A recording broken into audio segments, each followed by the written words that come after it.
एका वयोवृद्ध शिक्षकाशी असलेल्या ओळखीतून विद्यार्थ्याने आर्थिक गुंतवणुकीच्या नावाखाली आकर्षक परताव्याचे बुरळ पाडून त्या वयोवृद्ध सेवानिवृत्त शिक्षकाची 12,50,000 रुपयांची फसवणूक केल्याचा प्रकार सोलापुरात उजेडात आला आहे।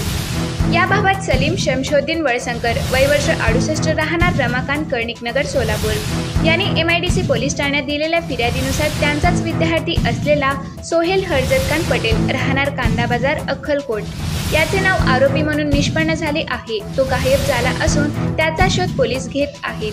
सलीम वळसंकर हे पूर्वी पंढरपूर नगर परिषदेच्या शाळेत शिक्षक म्हणून सेवेत असताना त्याच शाळेत सोहेल पटेल हा विद्यार्थी म्हणून वळसंकर यांच्याकडून अध्यापनाचे धडे घेत होता। तेव्हापासून त्याची वळसंकर यांच्याशी ओळख होती। दरम्यान 21 ऑगस्ट 2023 रोजी त्याने सोलापुरात वळसंकर यांच्या घरी जाऊन त्यांची भेट घेतली। आपण Amazon इंटरनॅशनल कंपनी आणि भारत पे नॅशनल कंपनीमध्ये गुंतवणूकदार म्हणून काम करीत असल्याचे सांगत कंपनीने दिलेले स्वतःचे ओळखपत्र दाखवून गुरुजींना गुंतवणुकीची योजना सांगितली। 2.5 लाखांची रक्कम कंपनीत गुंतवल्यास एका वर्षात 3,65,000ची रक्कम बँक खात्यावर जमा होईल असे म्हणून विश्वास संपादन करत सोहेल पटेल याने वळसंकर गुरुजींना गुंतवणूक करण्यास राजी केले।